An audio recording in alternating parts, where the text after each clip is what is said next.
Okay, it's another episode of Watch U Strappin. These are not watch reviews. There's just a quick wristwatch check with particular strap pairing just to show the two combinations. If it's a new watch, then I show it on its original strap first, and then later aftermarket. And I have done a wristwatch check with this before, or Watch U Strappin episode. So on the kind of NASA style Velcro strap that most of these MoonSwatches come with, and this is Omega by Swatch Speedmaster MoonSwatch, the 1965. It's a recent release as of and let's see, what time is it? Yep. Okay, so as of March 1st 2025, which marks exactly the 60th anniversary or celebration of the Moon Watch, the Speedmaster becoming officially qualified, and all that stuff, being the choice of NASA to be their space watch back then. And it was a cool release, and I love the design. I'm going to talk about it more in a second, but I wanted to show, I specifically started the chronograph to show the timing feature. So as it's running now, it's almost I believe this is at 64 minutes, and as it hits 65 minutes, you'll see the trick as to how the chronograph works with 19 hours, which is not such a big deal, but so much as the 65 minutes. And what it should do is a victory lap where both revolutions goes around, and then bam, like that. It will it advances 1 hour, and this goes to 5 minutes. And the reason for that is, well, again, 19 hours is not a big deal on the subdial for the chronograph. It is an odd number, and it is kind of a weird one to divide into 360 degrees on a dial, on a subdial, but you'll see if you really count, from the 0 to 6 hours, it will be 6 markings, 6 hours, and then from 6 to 13 is 7, and then from 13 to 19 will be another 6. So that's how you get 19 hours. Yeah, it looks fairly even, but it is slightly odd, but it does work out.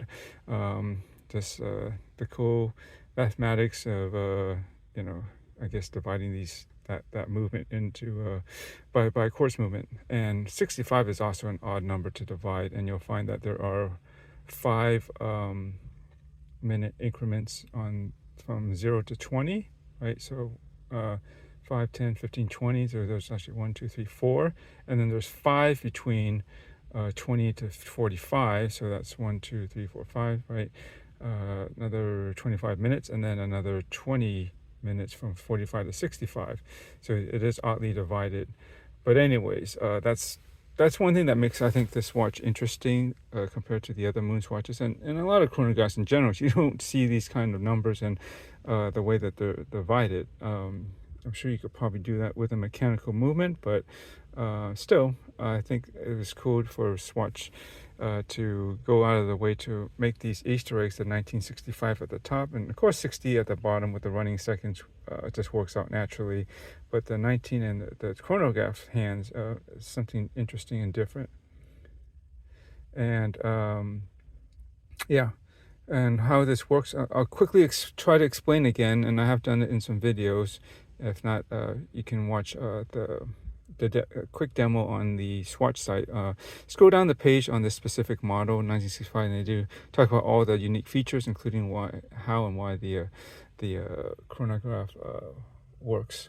And so obviously 1 hour does not, you can't get 65 minutes in an hour, really, right? It's 60 minutes no matter what. That's just the facts of life.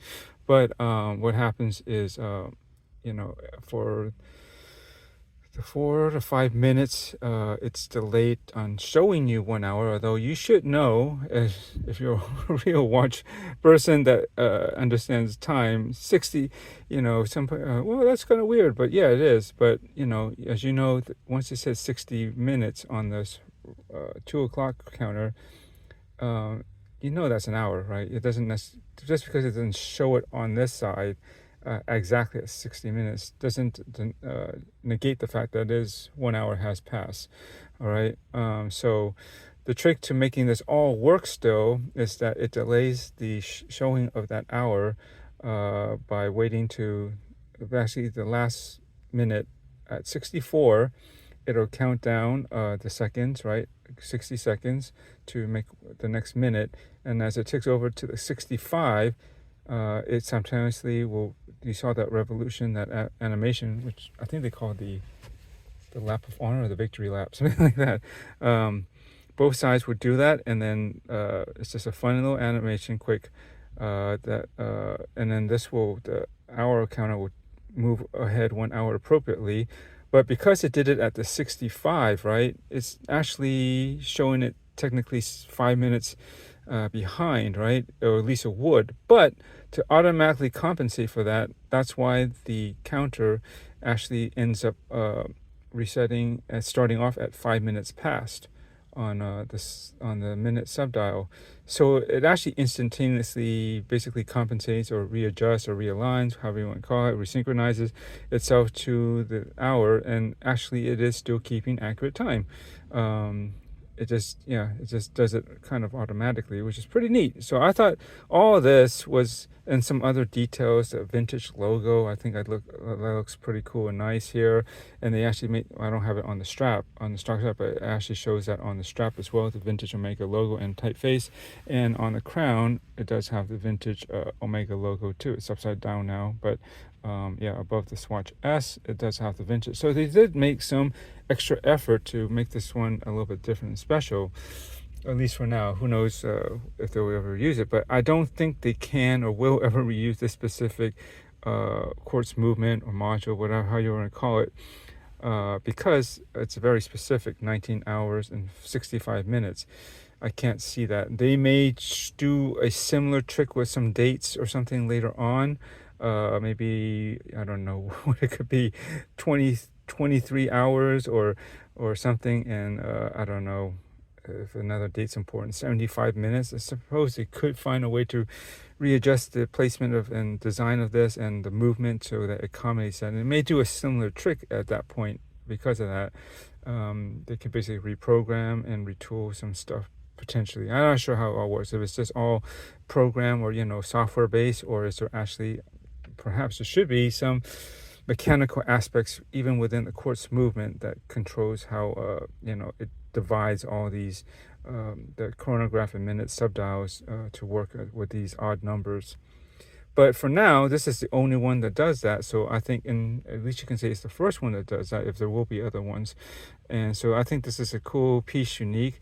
I think people have been very MoonSwatch fatigue, at least. I don't know so much about the Blanc Pond. They haven't introduced as many, and it's a different animal actually because it's automatic movement. But yeah, they have been milking the cow for their MoonSwatches for a while, and it was relatively a shallow, cosmetic change. Again, the newer full moon thing with the seconds hands, which basically all of them look the same because they're all based off the I guess the base MoonSwatch model, right? The black dial, black bezel, and the similar gray case, bioceramic case, plastic case basically.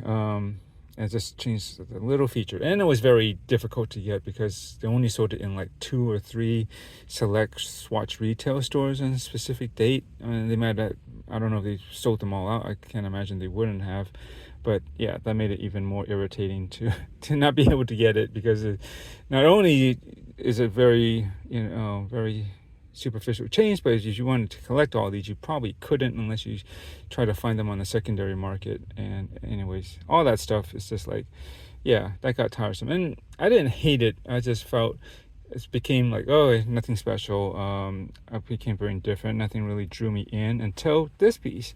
I mean, the MoonSwatch and the Moon Phase version with the Snoopies, the black and white version, were something notable that was almost there. I felt tempted at times to get that, but I didn't. I just thought, I don't really need Moon Phase for one thing, and again, it felt, I don't know, the designs weren't enough still for me to get drawn in. They did make an Earth phase, which was interesting and definitely different. I don't think anyone's done an Earth phase, what it looks like as the Earth viewed from the moon. So that was cool, but still, that wasn't really anything that I was interested in. But this one did, because of the obvious resemblance to the latest White Speedmaster Professional, teased by Daniel Craig, prior, and they finally released it. I think it's been about a year since it officially came out, and they're still kind of hard to get. There's a bit of a waiting list depending on where you're looking at, but it's a very good looking watch. But $8,100 plus tax and all that, brand new at least. Yeah, it's nothing that I'm gonna jump to real fast. I do have quite that's quite a stretch on my budget. I would like to get one someday, but if I'm being honest, for an actual Omega Speedmaster, I would, between the two that are current now, some of the newest ones, I do like the first Omega in space a bit more. It's just not your typical Speedmaster.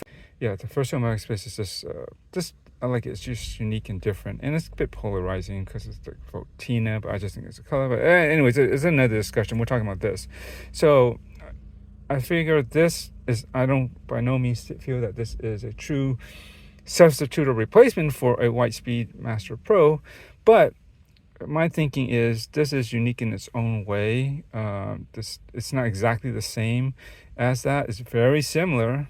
And to be honest, if I did get money for a White Speedy Pro, like around $8,000, looking at, you can think about almost spending $9,000, right, with taxes and stuff. If you're talking brand new, used, well, that's another case. But either way, that's still likely to still be a lot of money. And I think I would get the first Omega in space first, and even prior to that, I think there are some other watches, the Chronographs probably, that I might actually get before even either one of those. And as such, the time that I may actually get a White Speedy Pro, if I even decide to get one, it would be much later than some other watches. So in that sense, this does make for a great placeholder or bench warmer, whatever you want to call it. Until then, it's not a true replacement, of course, but it does aesthetically fulfill 90% for me of that look, with all what's going on the dial and the bezel. Sure, it's plastic and it's gray, it's not stainless steel, and I don't care. It's fun, it's affordable, and it is still different enough, and I think that's important, and I think that matters to me, and I don't care what anyone else says. I'm actually finding quite a lot of pleasure. Been wearing this since I got it last Saturday, right? It was released the 1st, and today is the 7th, or is it 6th? It's the 7th. It's the 7th. I'm pretty sure it's the 7th today. That's the thing which you don't have a date window here. Let me just see my clock here. Yeah, actually no, today is the 6th. So it's been about 5 days since then. Anyways, what was I gonna say? That's weird. I thought today would have been the 7th. But anyways, what was I gonna say? I was gonna say, yeah, this is a cool watch. I've been having really enjoying this. Actually, more than I thought I would. I thought it was, I might potentially get tired of this sooner than later, but it looks really good, and it's been performing really well. It just should. It's just a quartz watch, but it's got some fun stuff here. I'm just letting the chronograph keep running. I do need to take some pictures before the hands overlap. I hate overlapping hour-a-minute hands. It looks terrible. But let me finish up by saying I got this strap. I was looking for something like this a while ago. I did a video about this recently, just when I got this, just to show this off initially, but this is the official Watch Strappin video on this, and it works good. It's supposed to be silicone rubber. Is there such a thing? I guess there could be, but it's different than some other ones. It's not as soft as some other ones, and it certainly doesn't seem to stick to dust and lint as much as other really cheaply made silicone straps can. I find myself having to lick my fingers or something semi-damp to really wipe those off clean, because they don't just wipe off clean usually by themselves once they start getting the dust. And being this is such a stark white, and I have been wearing a long sleeve shirt, I haven't really cleaned it off, and you can see it's still holding up pretty good without anything sticking to it. So I don't know, but for around 12 or 13 bucks, what the heck. So I bought a few other ones based on this fact, and I like having fun with my straps, right? As you can see from so many of these videos.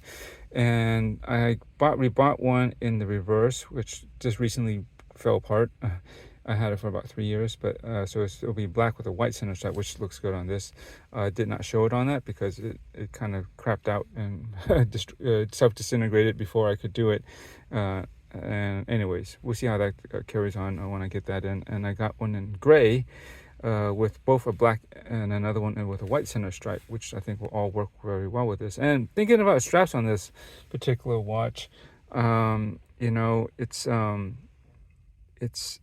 one of these ones where, yeah, it's a sporty motorsport inspired you know, chronograph, and it should have it will look good on a rally strap, you know, perforated rally strap, racing strap, whatever you call it, right, with the small holes. But usually those are leather, and I have to say, I'm not 100% sure if this kind of watch will work with a leather. At least nothing too heavily textured. Because it's so sleek and modern, I do think that as smooth as possible leather strap may work. But like, if this was in stainless steel, I would definitely think like a tan or brownish strap would work. But I don't think it will with this gray. For me, I don't see that working together well. Additionally, if I did this something brownish, I think it needed to be kind of muddied brown, kind of really desaturated. That, you know, like a, yeah, almost like a khaki tan kind of color, like kind of like my pants if it was in a leather. That actually sort of, that, you know, being desaturated like that and muted somewhat, might actually work with the gray on this. Of course, a black or white or even a gray leather strap should work as well if it's perforated. But I don't know. I have to test it out and see how I feel about even leather being paired with such a watch. You know, being that it's in bioceramic, and this nature of that color, I do think it's got a very modern twist to it, and maybe because of its synthetic case. I mean, all of it is basically synthetic, right? But it's just the overall look of it is, for lack of a better term, synthetic. I think it may work actually better on such a material, such as, well, some sort of nylon or pass-through or fabric strap or something like that sure would work, and rubber straps such as this, or silicone rubber for that matter, would work. So I'm thinking maybe I might try to define. I have been looking for like a rubber or silicone kind of perforated rally strap, which I think might actually work better than a leather one. We'll see. I'm gonna try to show them both off, and if and when I get those in, and we'll get a comparison, and I'll check in with my feelings on that. Until then, thanks for watching. I think this rambled on long enough. I'll try to edit out some of the little mishaps there during my recording. But until then, thanks and enjoy your watches.